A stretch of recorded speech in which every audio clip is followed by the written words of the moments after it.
अस्सलाम वालेकुम एवरीवन, मैं हूं मोहम्मद तलहा और आप लोग देख रहे हैं तलाश फेस एकेडमी। आज बात करेंगे थ्योरी ऑफ आयनाइजेशन के बारे में। 1880 में एक स्वीडिश केमिस्ट था ऑगस्ट आर्हीनियस। उसने एक थ्योरी पेश करी थी, आयनिक थ्योरी, जो कि बेसिकली बताती है बिहेवियर ऑफ एक्वस सॉल्यूशंस को, जो कि इलेक्ट्रोलाइट्स के होते हैं और वो नॉन इलेक्ट्रोलाइट्स के सॉल्यूशन से काफ़ी अलग बिहेव करते हैं। वो किस तरीके से बिहेव करते हैं वही बेसिकली इसने इस थ्योरी में बताया था। तो वो जितने पॉइंट्स हैं जब हम पढ़ लेंगे, जो पॉस्टुलेट्स हैं इस थ्योरी के जब हम पढ़ लेंगे, तो हमें इलेक्ट्रोलाइट्स का बिहेवियर समझ में आ जाएगा कि किस तरीके से बिहेव करते हैं इलेक्ट्रोलाइट्स। ठीक है, तो बस स्टार्ट करते हैं, पॉस्टुलेट्स देखते हैं one by one. Point number 1, जो सब्सटेंस हैं इलेक्ट्रोलाइट्स कहलाते हैं। हम बिलीव करते हैं कि वो कंटेन करते हैं इलेक्ट्रिकल चार्ज पार्टिकल, जिन्हें हम आइंस कहते हैं, यानी कि पॉजिटिव आइन भी हो सकता है और नेगेटिव आइंस भी हो सकता है। ठीक है, और ये जो चार्जेस हैं वो पॉजिटिव होते हैं, H पॉजिटिव आइन, या वो आइन जो कि मेटल से मिलते हैं। याद रखिए, वो आइन जो मेटल से मिलते हैं वो पॉजिटिव या H पॉजिटिव के लिए, और नेगेटिव जो है आइंस वो नॉन मेटल से ड्राइव किए जाते हैं। और जो नंबर ऑफ इलेक्ट्रिकल चार्जेस हैं वो हमेशा बराबर होते हैं वैलेंसी के। मिसाल के तौर पे अगर सोडियम क्लोराइड के अंदर जो सोडियम की वैलेंसी है वो 1 है और क्लोरीन की जो वैलेंसी है वो -1 है, तो इसका मतलब ये हमें दे सकता है एक पॉजिटिव चार्ज और ये हमें दे सकता है एक नेगेटिव चार्ज। इसी तरीके से अगर हम बात करें H2SO4 की, H2SO4 के अंदर जो आप वैलेंसी देखोगे तो वाटर की और सल्फेट जो है इसकी वैलेंसी कितनी है? इसकी वैलेंसी होती है -2 और इसकी वैलेंसी होती है +2। तो नतीजे में क्या होगा? 2 है ना, तो ये हमें 2 H पॉजिटिव दे सकता है और साथ साथ दे सकता है SO4 2 नेगेटिव, यानी कि 2 नेगेटिव आइन दे सकता है। तो बेसिकली ये जो सब्सटेंसेज हैं इलेक्ट्रोलाइट्स, ये बिल्कुल इसी तरीके से बिहेव करते हैं कि इनमें पॉजिटिव और नेगेटिव आइंस पाए जाते हैं। दूसरी बात यह है कि जो मॉलिक्यूल्स होते हैं इलेक्ट्रोलाइट्स के, जिसमें बेसिस एसिड्स हों, बेसिस हों, सॉल्ट्स हों, वो पॉजिटिवली चार्ज में डिसोसिएट हो जाते हैं जब हम उन्हें वाटर में मिक्स करते हैं। हम जब वाटर में उन्हें मिक्स करेंगे तो नतीजे में क्या होगा? वो डिसोसिएट हो जाएंगे और डिसोसिएट होने के बाद क्या बनेंगे? एक पॉजिटिव आइन बनेगा, एक नेगेटिव आइन बनेगा। NaCl है तो Na पॉजिटिव बनेगा, Cl नेगेटिव बनेगा। रिवर्सिबल रिएक्शन होता है जो आयनाइजेशन का है।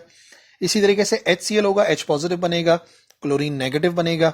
NaOH होगा तो Na पॉजिटिव बनेगा, OH नेगेटिव बनेगा। तो ये जितने भी हैं, एसिड की मिसाल दे दी मैंने आपको, सॉल्ट की मिसाल दे दी, या आ गया सॉल्ट की मिसाल, या एसिड की मिसाल, या बेस की मिसाल।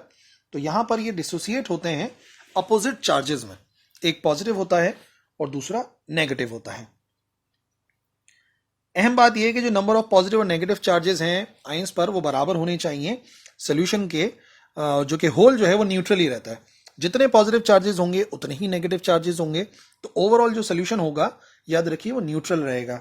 अगर किसी सोल्यूशन में 2 पॉजिटिव हैं तो 2 नेगेटिव होंगे, 5 पॉजिटिव हैं तो 5 नेगेटिव होंगे, क्योंकि ओवरऑल जो सोल्यूशन होगा वो नेगेटिव ही रहता है।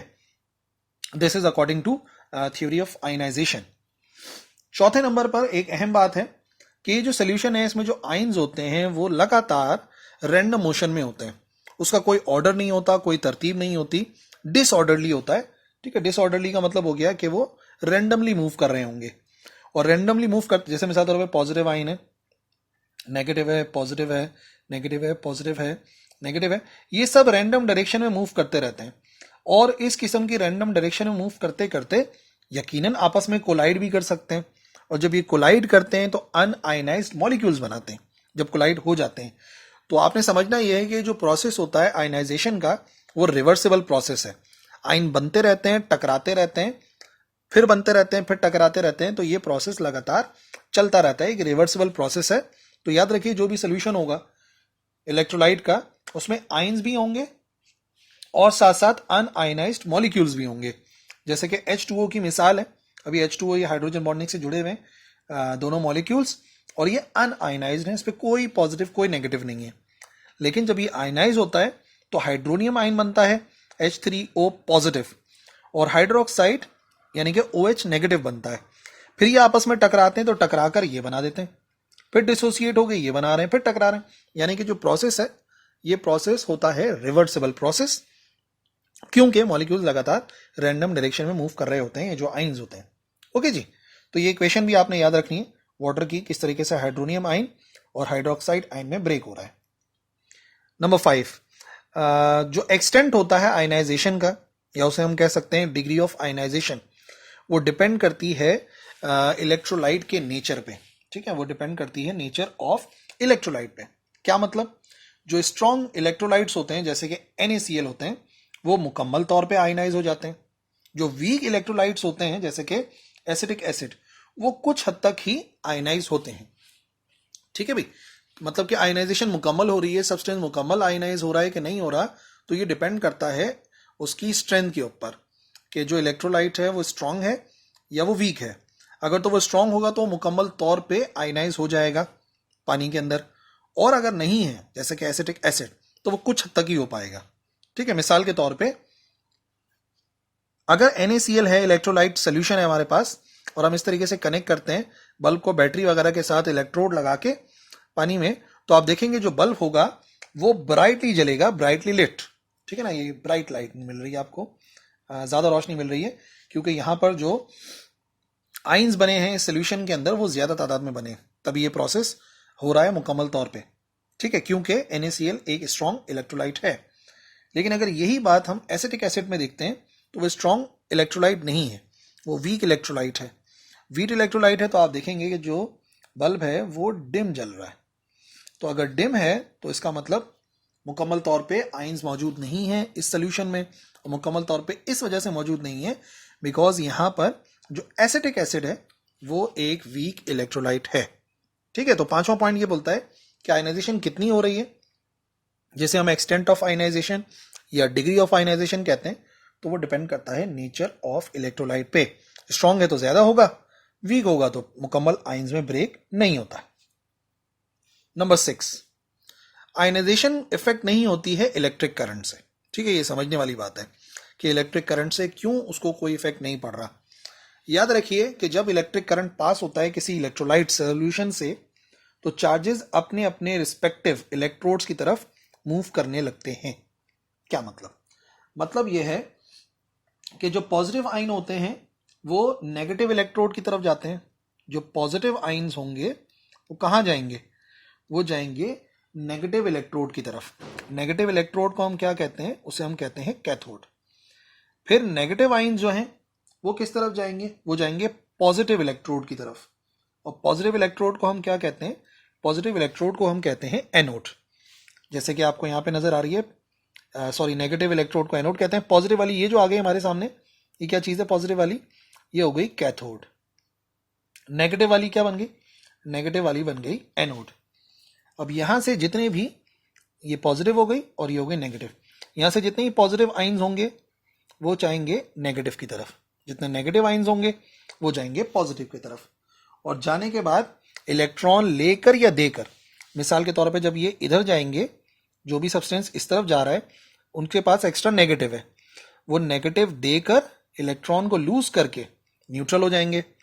और यहां जो जाएगा वो यहां से एक इलेक्ट्रॉन को लेकर, ठीक है, यहां पर इलेक्ट्रॉन लूज हो रहा है, यहां पे इलेक्ट्रॉन गेन हो रहा है, लेकिन पॉजिटिव और नेगेटिव जाकर न्यूट्रल बन जाते हैं। ठीक है, तो जो आयनाइजेशन है उसका ताल्लुक इलेक्ट्रिक करंट से नहीं है, इलेक्ट्रिक करंट पे डिपेंड नहीं कर रहा, क्योंकि ये प्रोसेस तो अपने आप हो ही जाता है। ठीक है भाई, तो छठा पॉइंट ये आपको बताता है कि आयनाइजेशन इलेक्ट्रिक करंट पर डिपेंड नहीं करती। अगर कभी भी इलेक्ट्रिक करंट किसी इलेक्ट्रोलाइट सोल्यूशन से आप पास कराओगे तो पॉजिटिव नेगेटिव की तरफ जाएगा, नेगेटिव पॉजिटिव की तरफ जाकर इलेक्ट्रॉन लेकर या इलेक्ट्रॉन देकर बैलेंस सिचुएशन में आ जाएगा। ठीक है जी, दो और बातें हैं। डिसोसिएशन जो इलेक्ट्रोलाइट की होती है वो दो चीजों पर डिपेंड करती है कि नेचर ऑफ इलेक्ट्रोलाइट कैसा है, स्ट्रांग है या वीक है, कितना हमने उसको डाइल्यूट किया है, कितना हमने उसमें वाटर को शामिल करा है, और टेम्परेचर क्या है। जाहिर सी बात है टेम्परेचर जो है वो इंक्रीज कर देंगे आयनाइजेशन के प्रोसेस को। और इसी तरीके से नेचर ऑफ इलेक्ट्रोलाइट ऑलरेडी मैंने आपको समझाया कि स्ट्रॉन्ग इलेक्ट्रोलाइट है तो अलग बिहेव करेगा, वीक इलेक्ट्रोलाइट है तो डिफरेंटली बिहेव करेगा। तो तीन फैक्टर्स पर डिपेंड करती है डिसोसिएशन ऑफ इलेक्ट्रोलाइट, यानी कि इलेक्ट्रोलाइट के जो आइंस बन रहे हैं वो। और आखिरी जो बात है वो है अबाउट इलेक्ट्रिकल कंडक्टिविटी। तो इलेक्ट्रिकल कंडक्टिविटी जो है वो डिपेंड करती है number of ions present in the solution. जितने आइंस ज्यादा होंगे उतना ही ज्यादा इलेक्ट्रिक करंट पास होगा। बैटरी के अंदर जितने भी बैटरी के इलेक्ट्रोलाइट के अंदर जितने भी आइंस होते हैं उतना ज्यादा इलेक्ट्रिक करंट प्रोड्यूस होता है, और स्पीड ऑफ आइंस पर डिपेंड करता है। क्योंकि आप याद रखिए इलेक्ट्रिक करंट खुद क्या होता है, इलेक्ट्रिक करंट खुद डिपेंड करता है करंट के चार्जेस के जल्दी जल्दी गुजरने पे। तो जितनी स्पीड ऑफ आइन ज़्यादा होती है उतना ही ज़्यादा जल्दी जल्दी इलेक्ट्रिक करंट पास हो जाता है। ठीक है भाई, तो ये 8 पॉइंट्स हैं अबाउट थ्योरी ऑफ आयनाइजेशन, जो कि इलेक्ट्रोलाइट के जो बिहेवियर है उसको समझने के लिए बहुत अहम है। आई होप आप याद रखेंगे इन 8 पॉइंट्स को। और कुछ पूछना चाहते हो तो कमेंट सेक्शन में लिखना, आई विल रिप्लाई इंशाल्लाह। That's all for today. अल्लाह हाफिज़।